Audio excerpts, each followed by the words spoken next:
Day, and welcome to the HomeStreet Inc. Year-End and Fourth Quarter 2019 Earnings Conference Call. All participants will be in listen-only mode. Should you need assistance, please signal a conference specialist by pressing the star key followed by 0. After today's presentation, there will be an opportunity to ask questions. To ask a question, you may press star then 1 on your touch-tone phone. To withdraw your question, please press star then 2. Please note, today's event is being recorded. I would now like to turn the conference over to Mark Mason, Chief Executive Officer. Please go ahead, sir. Hello, and thank you for joining us for our year-end and fourth quarter 2019 earnings call. Before we begin, I'd like to remind you that our detailed earnings release was furnished this morning to the SEC on Form 8-K and is available on our website at ir.homestreet.com under the News and Events link. In addition, a recording and a transcript will be available at the same address following our call. On today's call, we will make some forward-looking statements. Any statement that isn't a description of historical fact is probably forward-looking and is subject to many risks and uncertainties. Our actual performance may fall short of our expectations, or we may take actions different from those we currently anticipate. Those factors include conditions affecting our financial performance, the actions, findings, or requirements of our regulators, our ability to meet cost savings expectations or to realize those cost savings at the pace we expect, our ability to pay or increase future dividends or implement future share repurchase programs, the novelty of the recently adopted current expected losses or CECL accounting standard, which replaced the allowance for loan and lease losses accounting standard, coupled with our relative inexperience with the newer standard, and general economic conditions such as declining interest rates and flat or inverted yield curves that may affect our net interest margin, borrower credit performance, loan origination volumes, and the value of mortgage servicing rights. Other factors that may cause actual results to differ from our expectations or that may cause us to deviate from our current plans are identified in our detailed earnings release and in our SEC filings, including our most recent quarterly report on Form 10-Q, as well as our various other SEC filings. Additionally, information on any non-GAAP financial measures referenced in today's call, including a reconciliation of those measures to GAAP measures, may be found in our SEC filings and in the detailed earnings release available on our website. Please refer to our detailed earnings release for more discussion of our financial condition and results of operations. Joining me today is our Chief Financial Officer, Mark Rue. In a moment, Mark will briefly discuss our financial results, but first I'd like to give a summary update on our results of operations and review our progress in executing our business strategy. HomeStreet produced solid results in the fourth quarter of 2019, capping off a year of significant change. During the year, after thoughtful consideration by the Board of Directors, we executed on the Board's decision to substantially reduce our mortgage banking business. Following that decision, we planned and executed the exit of our standalone home loan center-based mortgage origination and business and related servicing.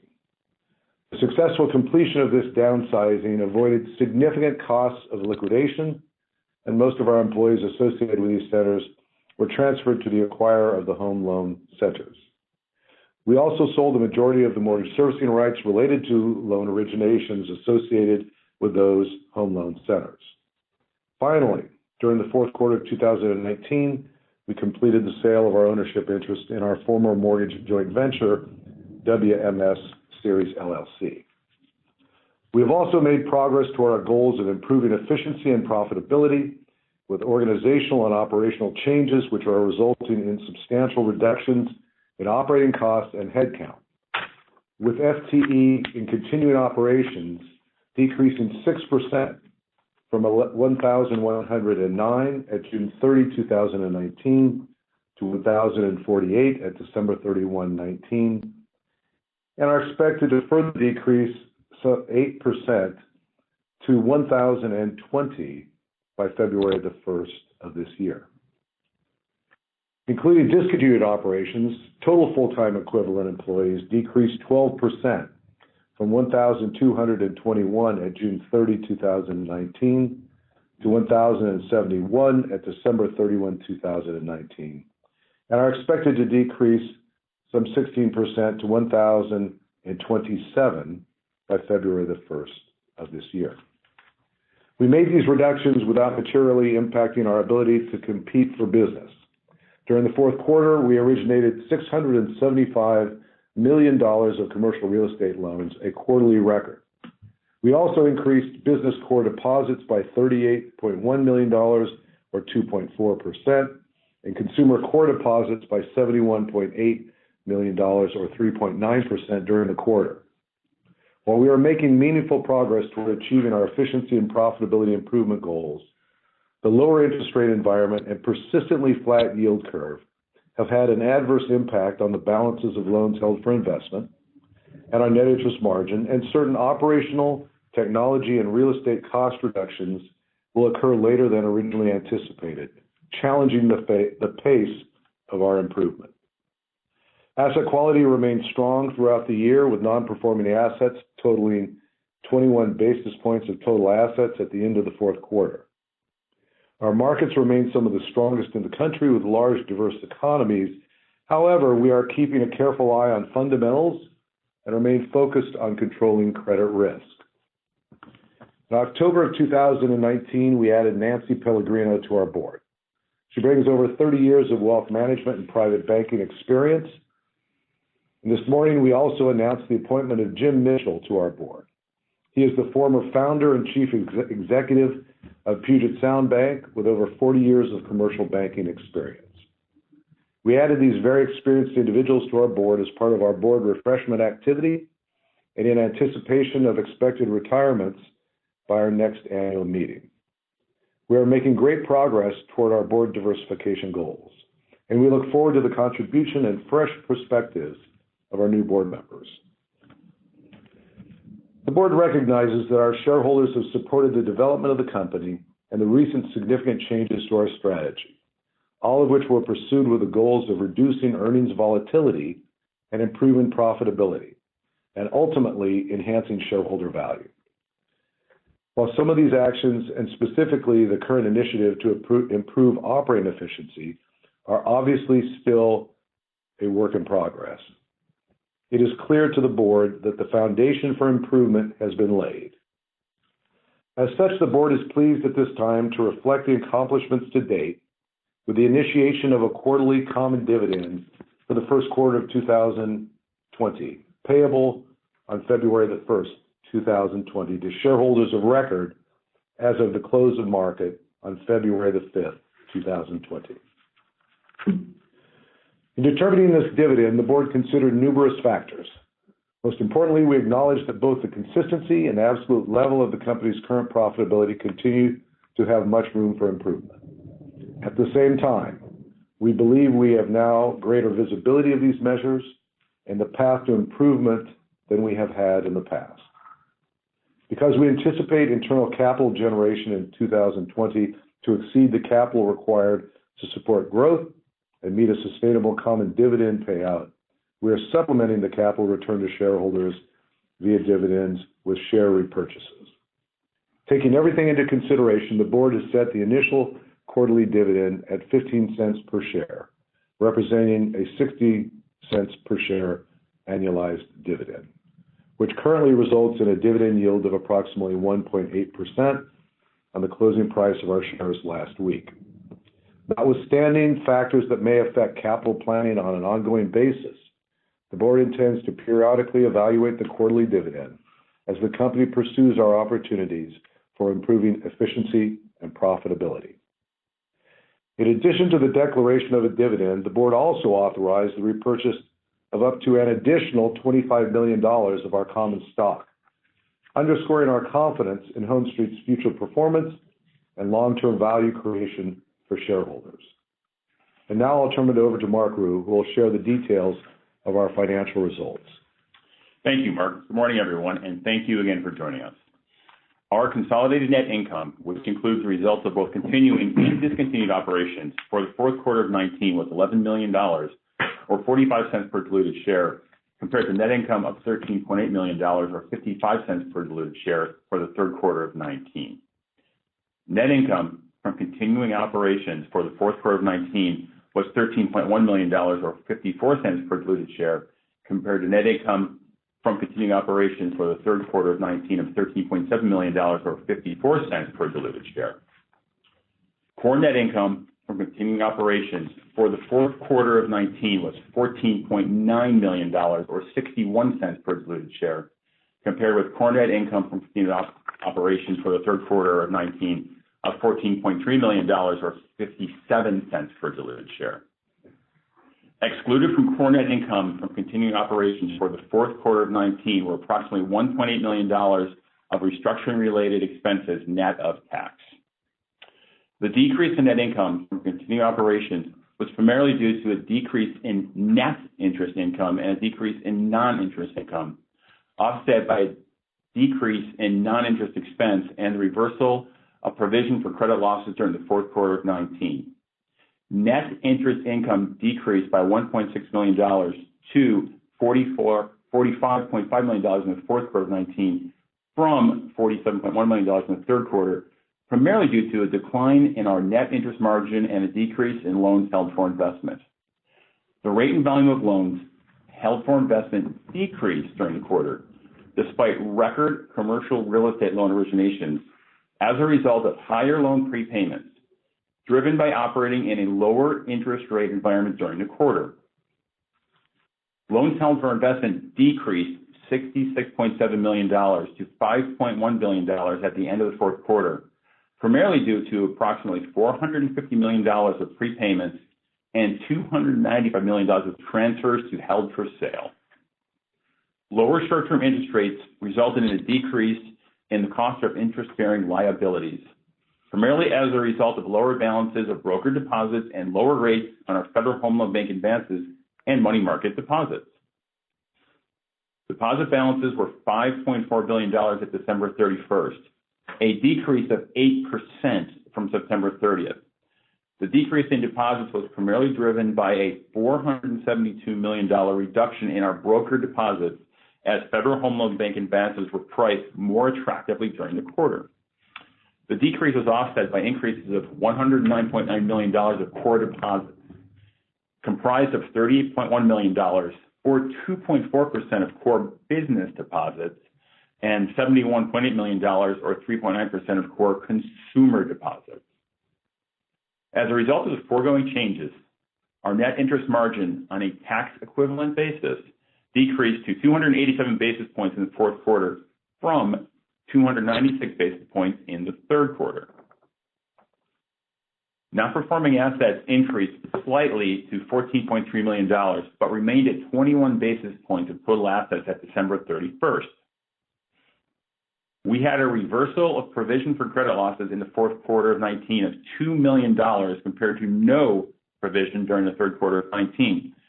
The reversal was due to the reduction in loan balances and higher net recoveries during the quarter and reflects our level of allowance for loan losses through December 31st, 19.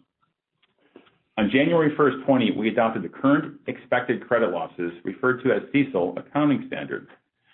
CECL replaces the allowance for loan and lease losses incurred loss model in U.S. generally accepted accounting principles with an allowance for credit losses methodology that reflects expected credit losses and requires consideration of a broader range of reasonable forecast information to inform credit loss reserve estimates.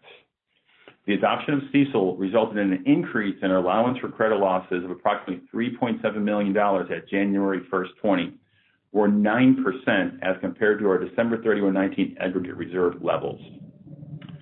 This adjustment will be recorded in retained earnings and will not impact net income, nor did it materially impact regulatory capital ratios. The newly adopted standard will be reflected in our first quarter 20 financial results. Non-interest income decreased $2.6 million from $24.6 million in the third quarter of 19 to $21.9 million in the fourth quarter of 19. The decrease was primarily due to a decline in the volume and margin of commercial loan sales during the quarter. Non-interest expense decreased $2.5 million to $53.2 million in the fourth quarter of 19 from $55.7 million in the third quarter. primarily due to a $2 million recovery of stock-based compensation expense and reduced salary expense on lower headcount. This decrease was partially offset by $2.3 million of restructuring expenses related to our corporate efficiency improvement plans and included occupancy costs associated with releasing costs as we reduce our office space. Our effective income tax rate of 14.6% for the fourth quarter of 19 differs from our combined federal and state blended statutory tax rate of 23.5%, primarily due to the benefit we received from tax-exempt interest income and bank-owned life insurance income. Finally, as we completed the exit of our home loan center-based single-family mortgage business, net loss from discontinued operations was $2.1 million in the fourth quarter of 19, compared to net income of $162,000 in the third quarter of 19, primarily due to the reversal in the third quarter of $2.3 million of estimated restructuring and compensation-related costs net of tax, which had been previously accrued. Going forward, we expect that there will be no material revenues or expenses associated with discontinued operations and that the disclosure of discontinued operations financial results will end with the fourth quarter 19 results. Thank you for your attention. I will now turn the call back over to Mark Mason. Thank you, Mark.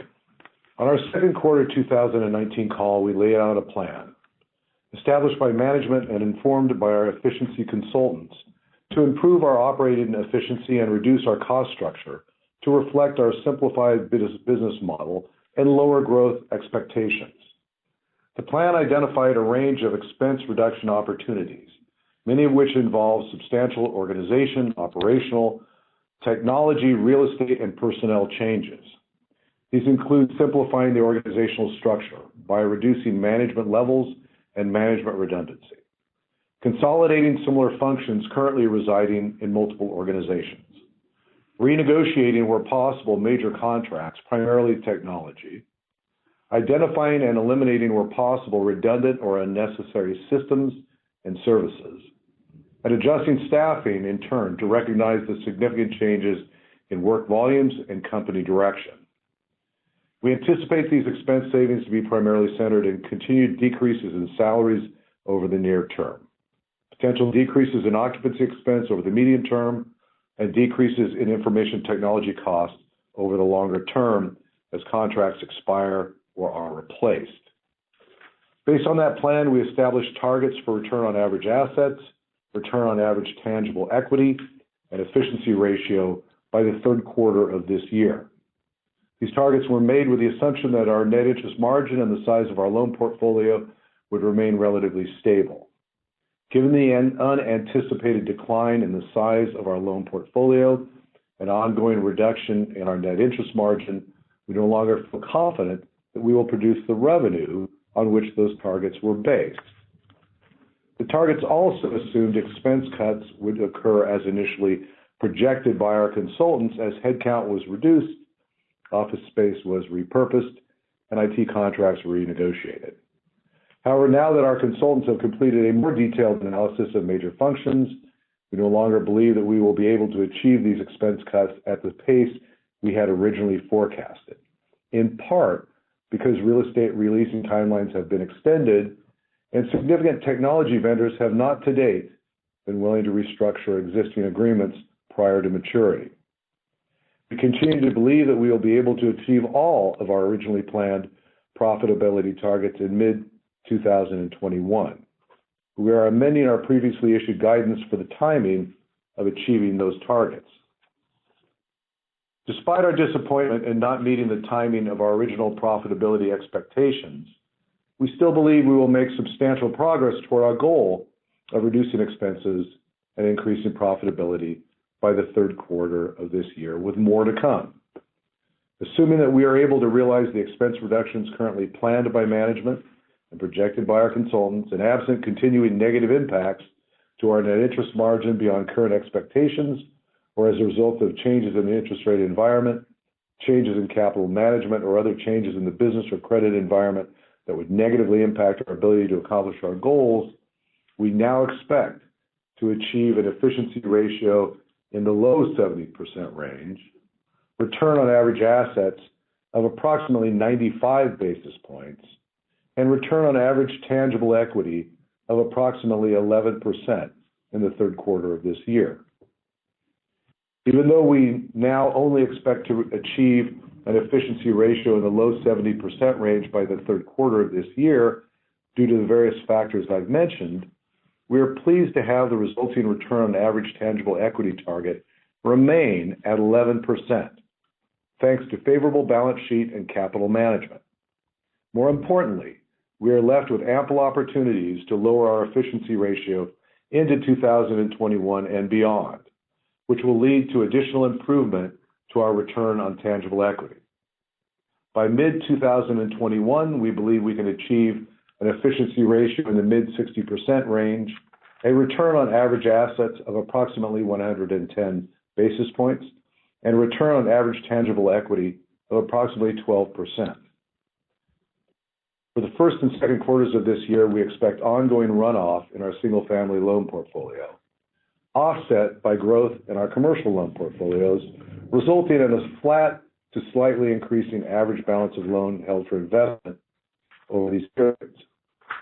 Same periods, we expect average deposits to decrease and continue to replace deposits with more attractively priced FHLB advances, and maturing of CDs with promotional interest rates used to fund the transfer of services-related deposits. We hope to offset these decreases by continued growth of business and consumer core deposits. Additionally, assuming the ongoing flatness in the yield curve, we expect our net interest margin to begin increasing in the first quarter of this year slightly, reflecting lower deposit costs and the stabilization in the size of our loan portfolio and asset yields. This concludes our prepared comments. Thank you for your attention today. Mark and I would be happy to answer any questions you have at this time. Thank you. We will now begin the question and answer session. To ask a question, you may press star then one on your touchtone phone.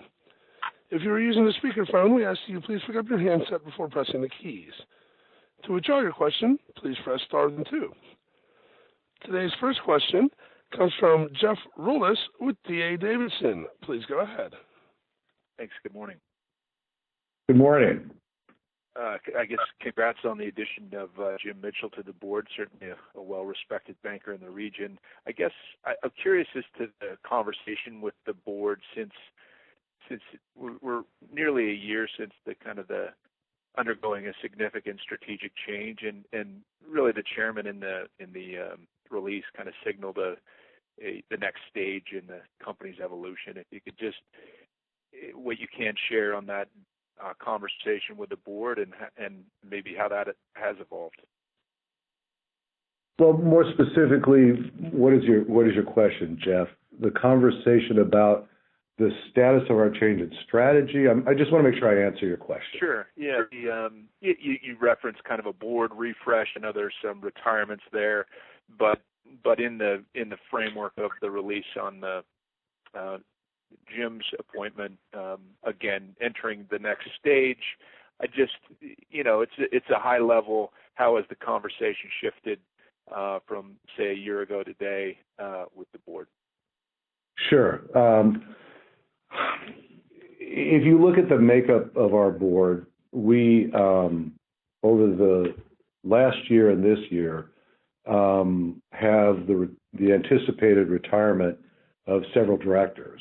In fact, all three of the directors who otherwise would have been up for renomination and reelection all exceed our maximum age limit, and accordingly are not anticipated to be renominated. As a consequence, we have been actively involved in a search for new directors to refresh the board to further our diversification goals and our business goals. And if you look at the directors that we have added over the last 2 years, and most recently with Jim Mitchell, we have addressed many of those goals with these appointments. One, with the appointment of Mark Patterson a little farther back, strong investor buy-side experience, in particular with HomeStreet. Two most recent additions with Sandy Kavanaugh and Nancy Pellegrino, helping address our diversity goals, both individuals with strong executive bank management experience. And with Jim Mitchell, increasing the bank's commercial banking experience, and in particular, community commercial banking experience in our primary market.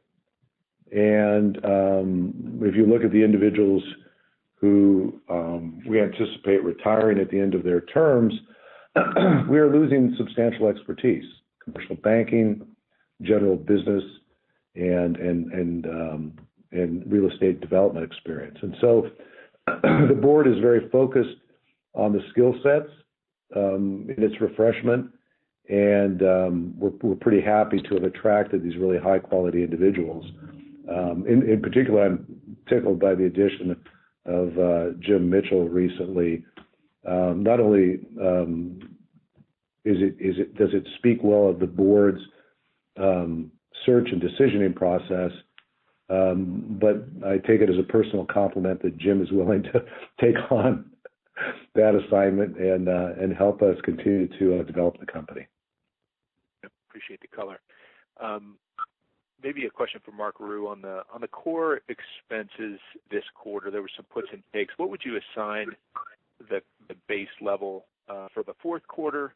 And then if you could kind of give us some guidance on kind of the trend line into 20, understanding that you've got some seasonal, perhaps mortgage influences, but trying to narrow down your comments about some cost savings have shifted a little later in the calendar, but what's the base level this quarter, and what could we expect as we proceed through 20? Thanks.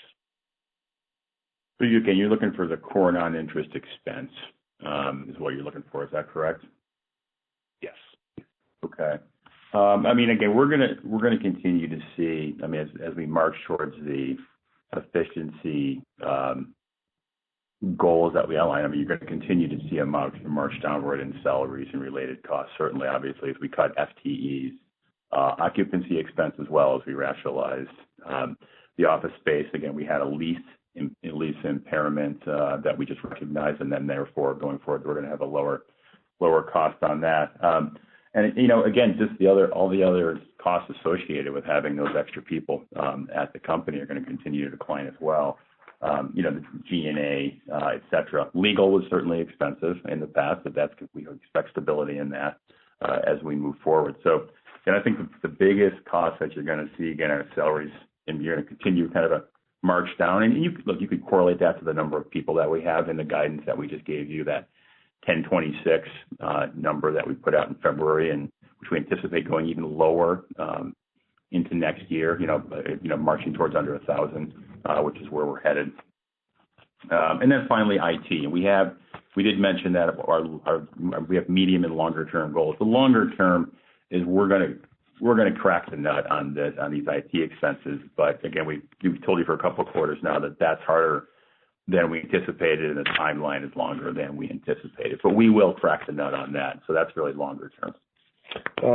Jeff, this is Mark Mason. I would just add to that thought.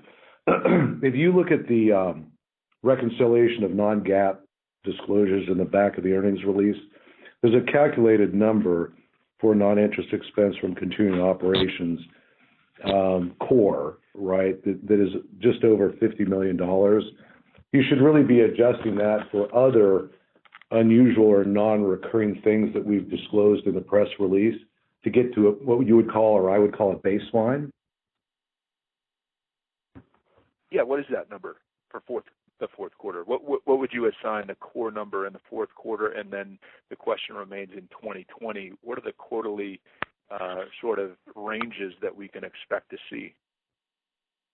Well, I would take the just above $50 million and make some adjustment, not 100%, but some adjustment for the reversal of stock compensation expense, which was somewhat unusual.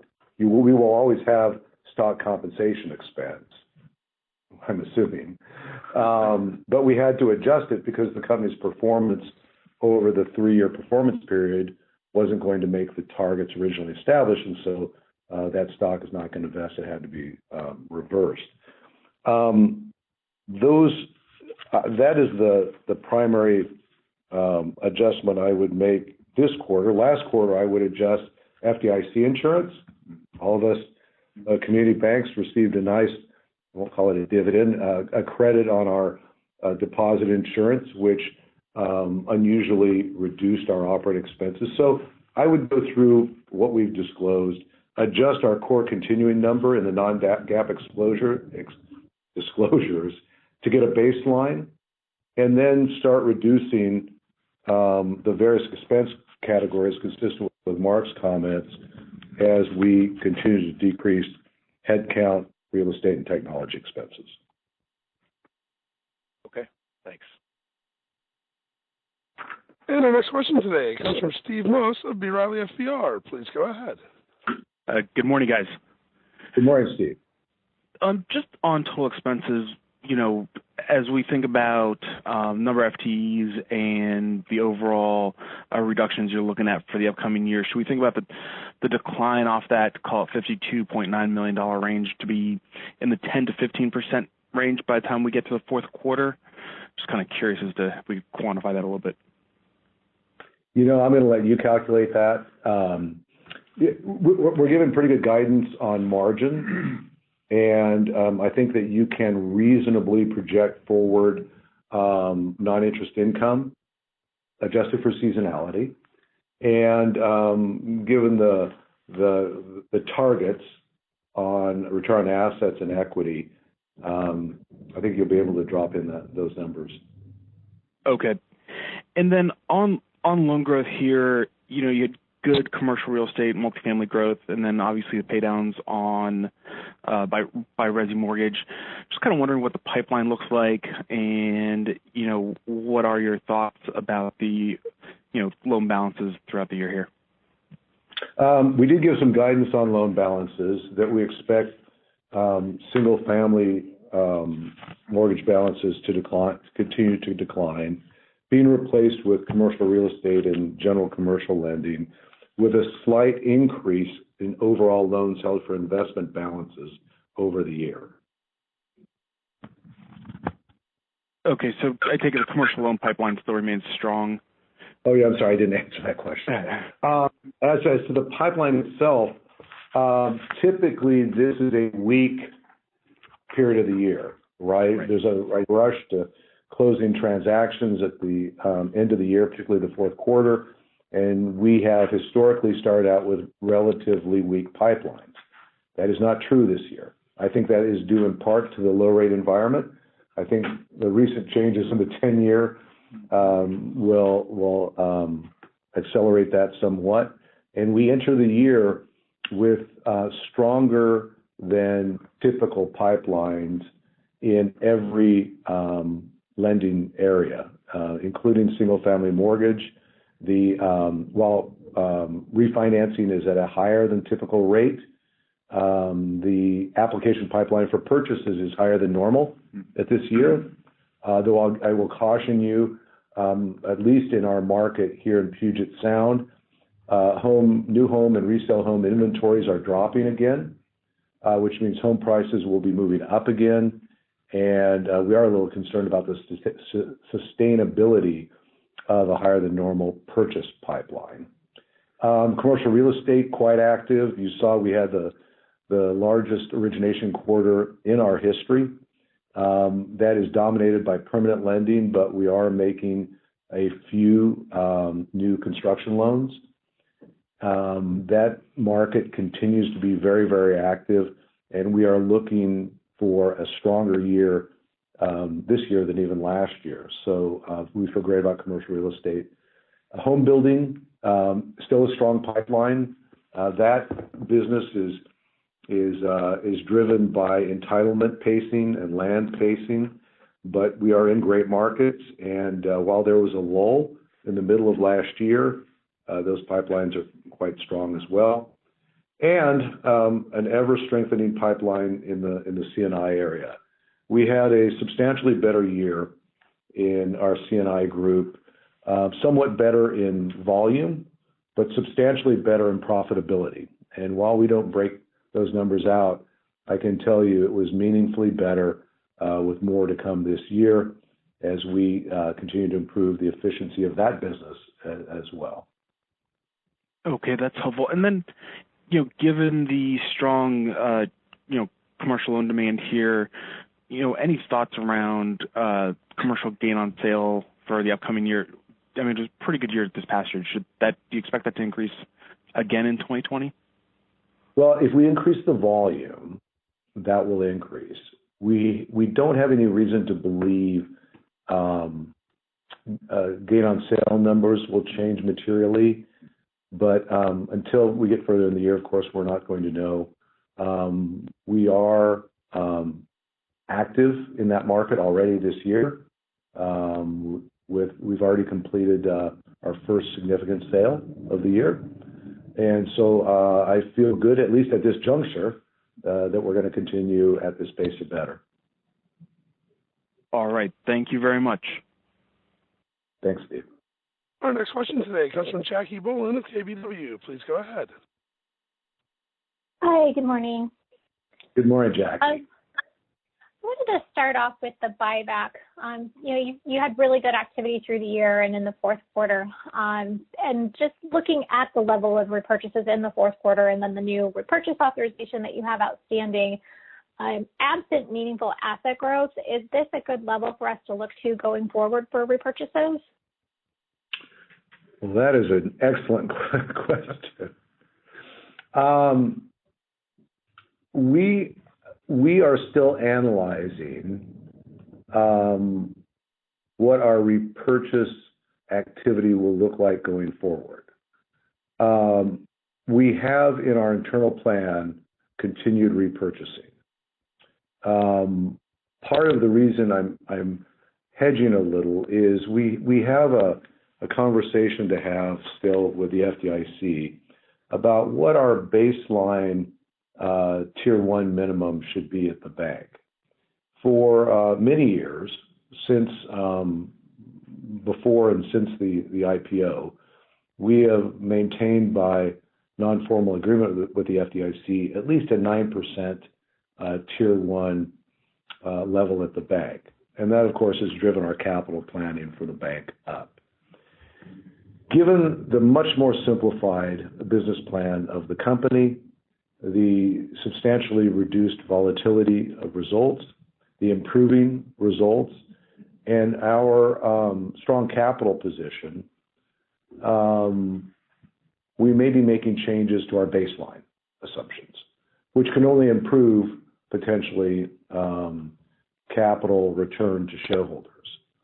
Even at the current levels, though, we hope to at least get an additional $25 million authorization from the board after completion of the current, most recent authorization, which should take us through the middle of the year.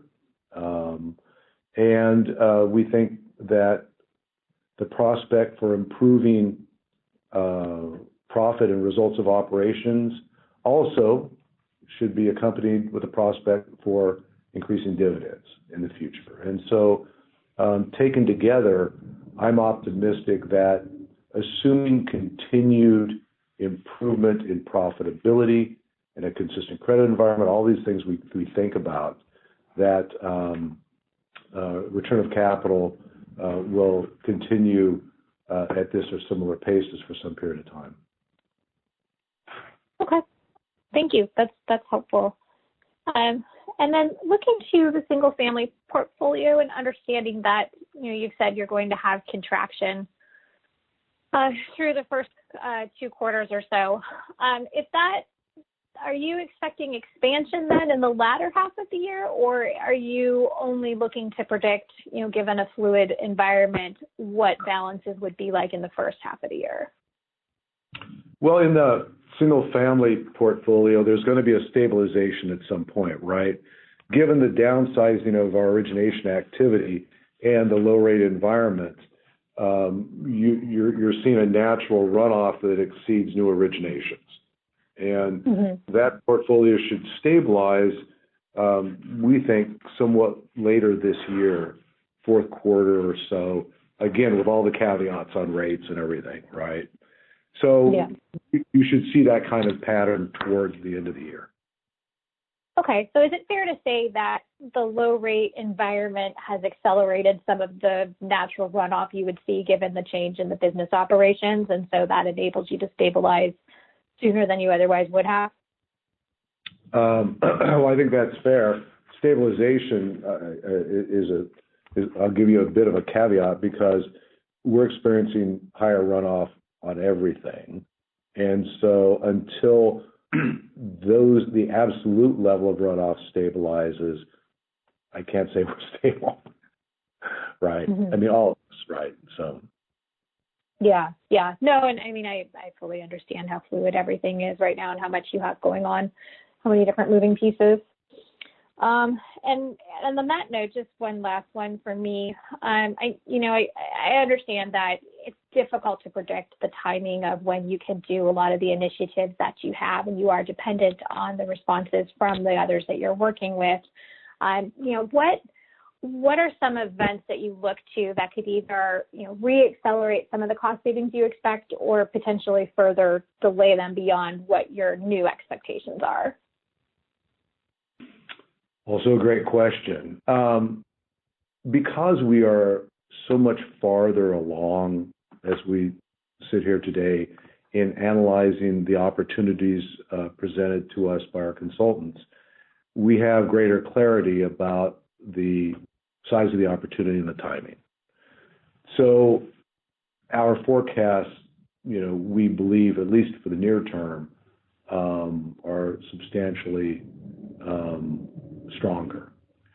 They, with respect to things within our control, the things that could change the pace of further personnel reductions are really within our hands to complete analysis and acceptance of changes by the remaining functions of the company. Those processes we have been very careful with because remember, this is a functioning bank. And the risk management and control aspects of making significant changes need to be handled carefully and correctly. To date, we have not made any errors nor created any control lapses, and it's important that we move thoughtfully and carefully with things that challenge people to think differently, reduce resources for work that has been done similarly but inefficiently, and make technological changes. And all of these things are happening at a relatively fast pace on the heels of a big restructuring. So pacing is based upon adoption and acceptance rates. There is further analysis that we are doing that has not been completed on several areas of the bank, corporate overhead and corporate operations. There's only so many days in a week, and we only have so many consultants and members of management with extra time. And so I think there's a pacing issue. We feel reasonably good about the opportunity. The timing has been challenging. With respect to real estate, that is a market issue. And how quickly we can release space. As an example, we are trying to release 3 floors on our current building here in a strong market, but a market that has competition. And we've been somewhat successful but not completely successful. And so that timing is somewhat out of our hands.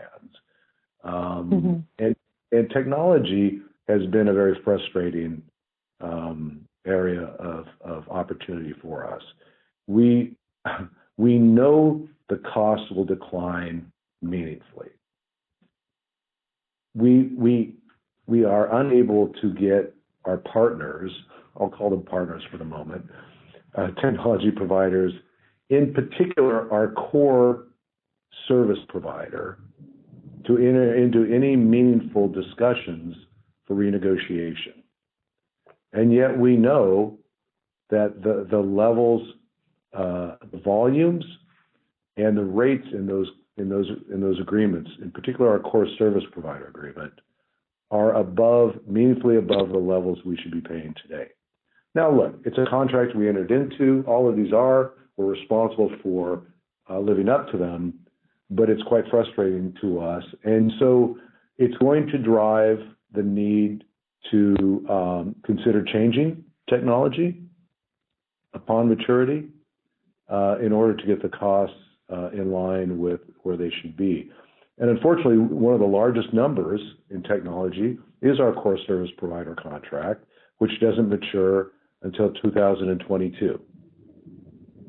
And so this is part of what we had hoped we could renegotiate earlier based upon the experience of our consultants, but it has not occurred yet.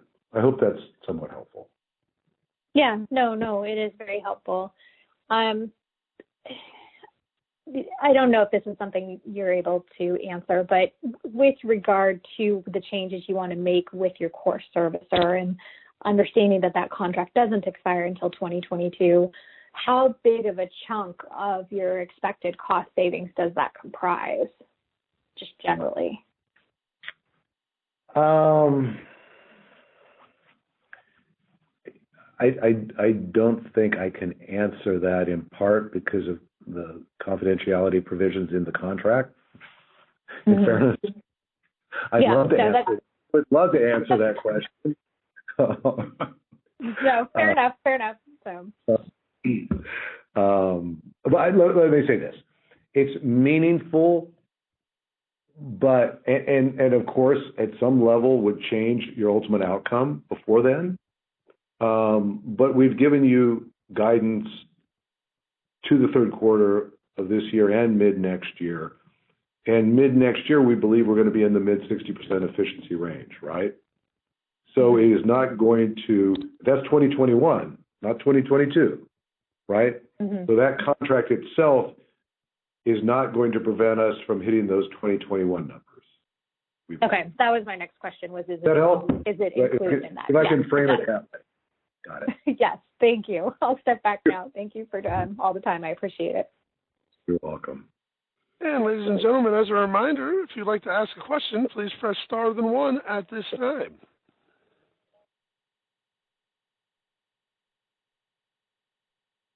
And it looks like we have a follow-up from Steve Moss at B. Riley FBR. Please go ahead. I guess a couple things just to follow up. Guys, on the margin here, in particular loan yields, just wondering where, today's move notwithstanding, where were new money yields for the quarter? Well, let me give you some examples. In the single-family mortgage area, we're booking things in the very high threes, like the 390s in the fourth quarter. Commercial real estate, fixed stuff in the 450s. I'm sorry, I misquoted something. Those were ARMs on single family. Single family fixed about 492.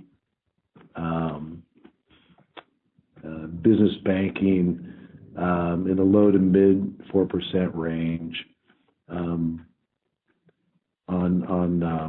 On floaters, and then fixed stuff, fixed CRE, as I said, in the sort of high threes to low fours. If that helps. Oh, that helps. And then in terms of just what were single-family rate lock commitments for the quarter? I don't think we're disclosing those currently, Steve. Okay. And I guess the last thing, what are you guys thinking for tax rate for 2020? Steve, I'd use a effective tax 19.5 to 20.5 would be a range I'd advise for 20.